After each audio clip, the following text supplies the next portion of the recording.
Bonjour à tous et bienvenue sur Sortiter pour cette nouvelle vidéo, donc cette première vidéo du marathon Realty, donc la première vidéo de ce marathon. Je vais vous parler de la plateforme dans sa globalité, de ce qu'elle propose, des différents outils disponibles sur la plateforme.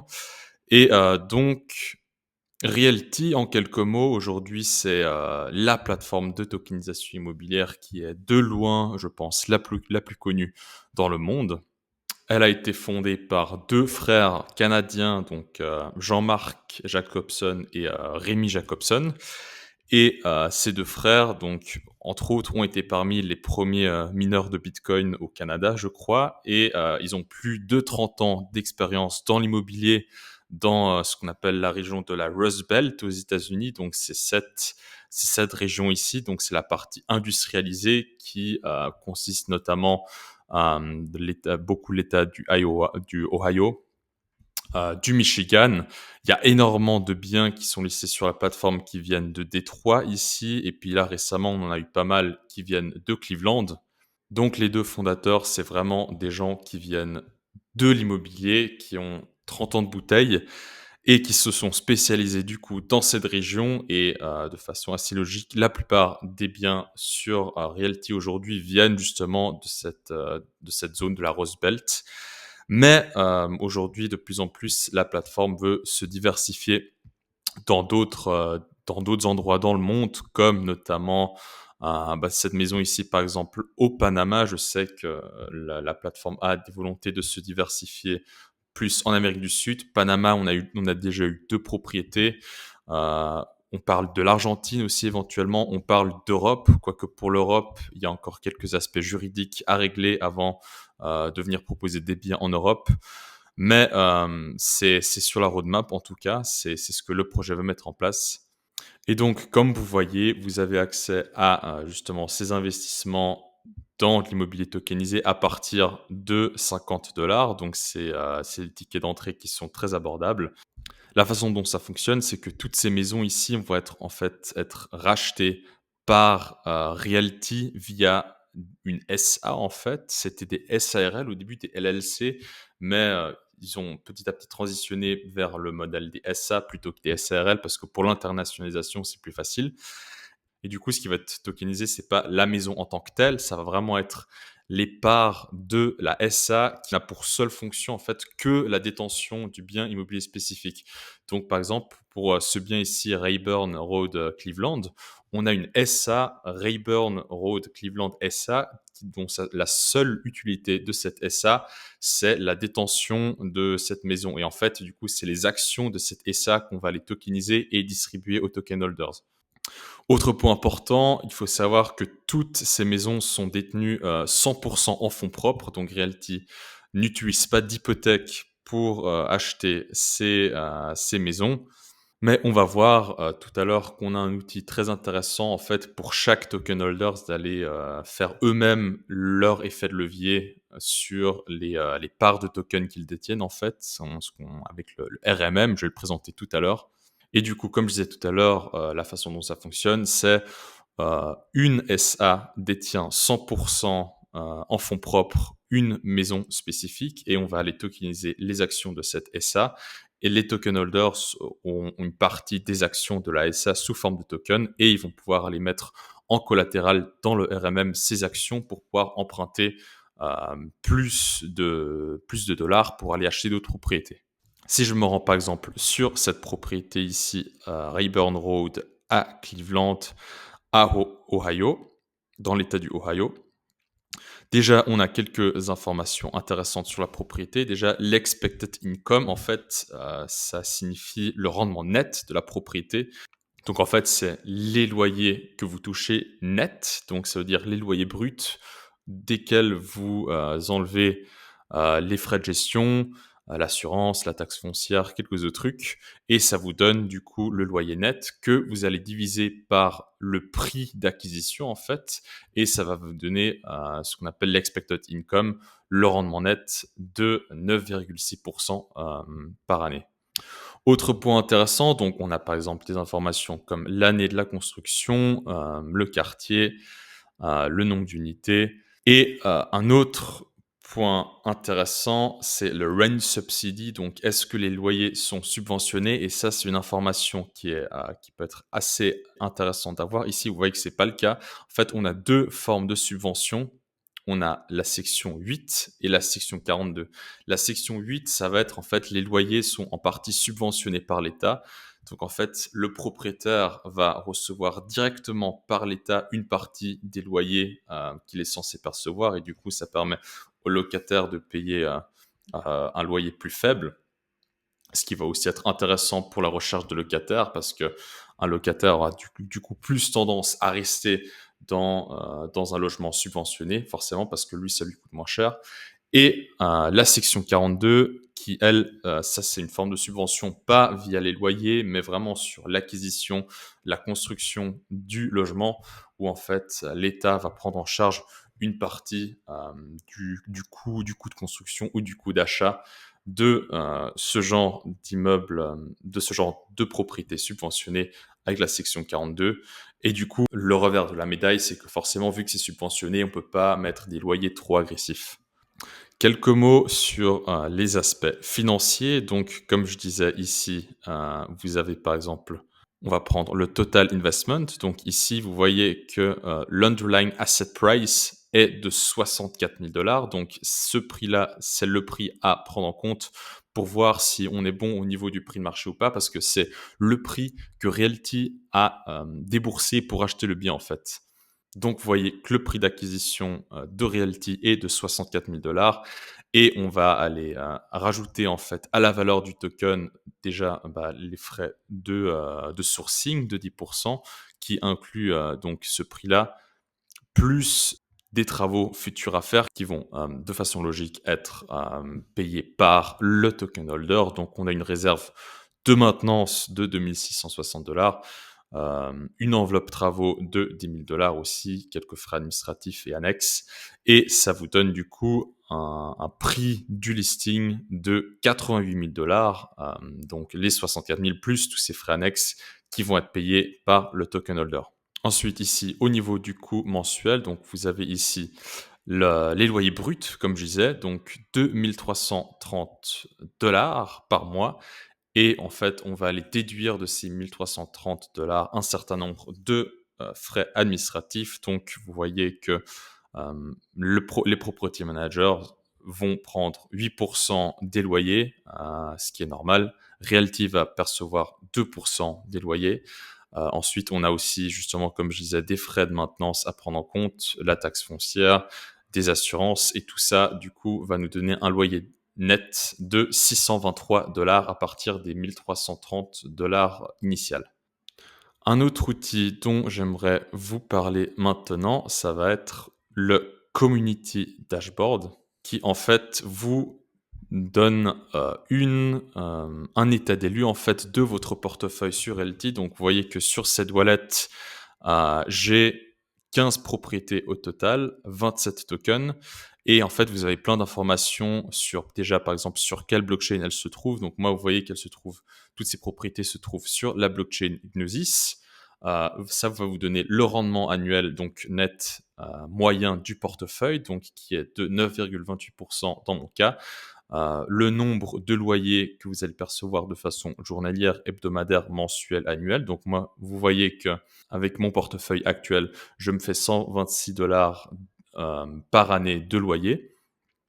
Et vous avez aussi une information sur le nombre de logements qui sont loués. Donc moi, vous voyez que j'ai un ratio de 97% de mes logements qui sont loués. J'ai donc un taux de vacant de 3% qui se trouve en l'occurrence sur cette maison du Panama qui avait été émis en septembre, qui n'est pas loué en ce moment. Du coup, ça a une incidence sur le nombre de logements qui est loué de 3% de vacants du coup. Une autre chose qui va être intéressant, c'est qu'en fait, les loyers que vous allez percevoir, vous avez l'opportunité de les réinvestir dans des propriétés qui sont un peu spéciales, qu'on appelle des propriétés de réinvestissement en fait.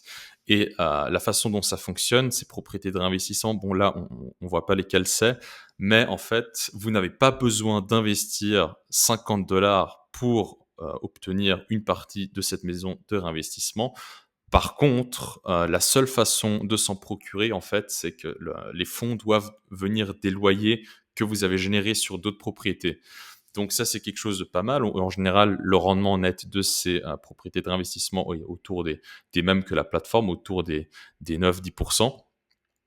Mais ce qui est intéressant, c'est que du coup, vous allez bénéficier de cet effet d'intérêt composé, c'est-à-dire que les loyers que vous touchez sont automatiquement réinvestis dans une propriété qui elle-même génère des loyers. Et du coup, ça permet de faire un effet d'intérêt composé qui va, avec le temps, peut fortement vous bénéficier. Un autre outil dont j'aimerais vous parler maintenant, c'est Cryptalock. Donc Cryptalock, ça va en fait vous donner une indication de toute l'historique qui a eu lieu sur les propriétés du portefeuille sur la plateforme Realty récemment. Donc là, par exemple, vous voyez qu'on a eu sur ces 3 propriétés ici des changements de loyer, en l'occurrence 3 baisses de loyer sur Dreamsicle, Lost Shaker et Villa Marina. On a eu en fait des baisses de loyer qui du coup ont fait baisser le rendement net. Et on a aussi par exemple des informations, par exemple quand un nouveau token a été émis sur la plateforme, une nouvelle maison est mise sur la plateforme. Et du coup, c'est un outil assez intéressant pour aller vérifier s'il y a eu du changement sur les propriétés que vous détenez. Maintenant, je vais vous parler d'un outil extrêmement intéressant de la plateforme, et ça va être le YAM, qui veut dire en fait You and Me. Et en fait, c'est le marché secondaire de Realty. Donc en fait, ce qu'il faut savoir, c'est que si vous détenez des tokens de la plateforme, vous avez l'opportunité de les revendre à Realty au prix du marché, au prix d'émission. Donc, ça va être justement autour de 50 $, l'official price. Mais en fait, Realty va prendre un peu de temps avant de pouvoir, va prendre quelques semaines avant de pouvoir officiellement racheter vos tokens. Donc, peut-être que vous avez des besoins de liquidité plus pressantes. Et dans ce cas-là, en fait, Realty a mis en place un marché secondaire sur la plateforme sur lesquels vous pouvez aller lister vos propriétés. Et vous voyez en fait différentes indications sur l'émission. On va le official price, le prix du jeton auquel il est listé. Donc vous voyez par exemple cette propriété ici est à un prix officiel de 50 $ et cette personne revend son jeton pour 60 $, ce qui fait en fait un price delta, donc un différentiel de prix de 20% supérieur au prix de lancement en fait. Donc, on peut aller placer ces prix des plus intéressants aux moins intéressants. Donc ici, par exemple, vous avez, si on les classe des moins intéressants aux plus intéressants, vous voyez que celui-ci, il vend son jeton pour 519 841. Donc un price delta de 1 million, 1 million 30 000% de plus que le prix de lancement. Donc après tout, pourquoi pas sur un malentendu. Mais voilà, donc ça, c'est pas forcément cet ordre-là qui va être le plus intéressant pour nous. Nous, ce qui va nous intéresser, c'est de les classer par des plus intéressants aux moins intéressants. Et là, vous voyez que par exemple, ces tokens, on a un petit problème d'affichage ici, mais vous voyez que par exemple, ce token de Lenor a été lancé à un prix de 50,26 $ et cette personne la revend pour 48 $. Ça, c'est la quantité disponible, donc c'était une opération intéressante à faire. Donc, le marché s'est jeté sur l'opportunité parce que mine de rien, ça fait quand même un delta de 4,5% inférieur au prix auquel le token a été lancé. Donc, c'est une opération qui était quand même intéressante à faire. Vous voyez que le marché s'est jeté sur l'opportunité. Aujourd'hui, la quantité disponible est inexistante, quoi. On va aller voir maintenant un autre outil qui va être le Realty Vote Dashboard. Et en fait, par exemple, sur les décisions stratégiques, comme par exemple la vente d'une propriété dans le cas d'une offre intéressante d'un acheteur potentiel, en fait, la décision va se faire à travers un vote. Et en fait, tous les token holders vont devoir voter pour ou contre, par exemple ici, la détokenisation pour cette maison à Détroit.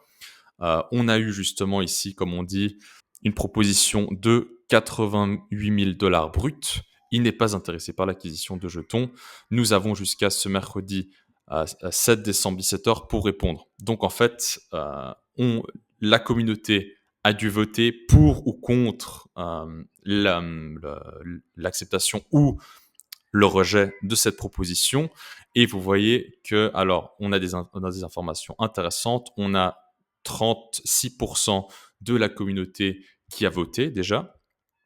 Et sur ces 36%, donc une majorité d'entre eux, donc 28% du total a voté oui, donc ça a été accepté à la majorité.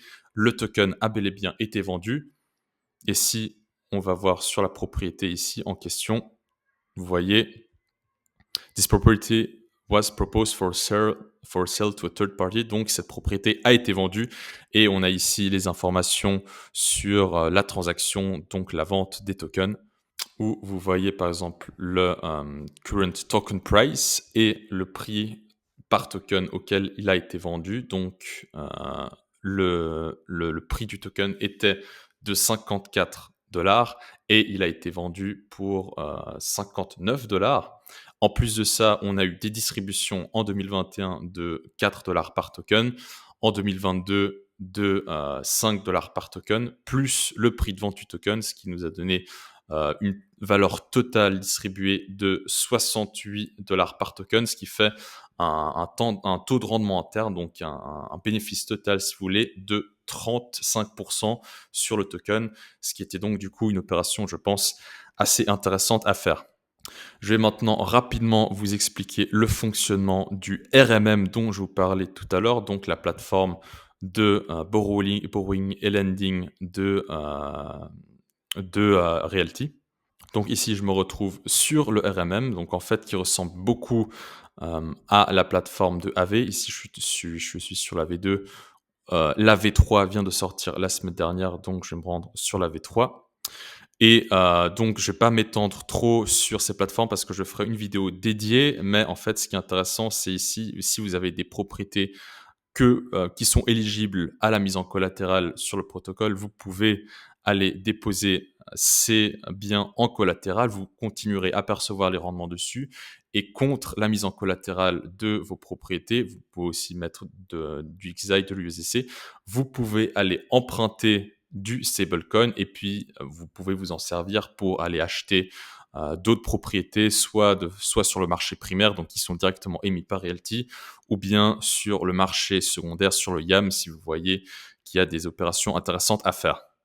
Donc voilà, c'est tout pour cette vidéo d'introduction de la plateforme Realty. J'espère qu'elle vous a plu, que vous avez pu apprendre des choses qui vous seront utiles. Si vous avez aimé cette vidéo, n'hésitez pas à liker et à la partager. Je vais bientôt revenir avec d'autres vidéos sur Realty, donc il y en aura 4 au total, je crois. Donc nous, on se retrouve très vite et en attendant, portez-vous bien. Ciao!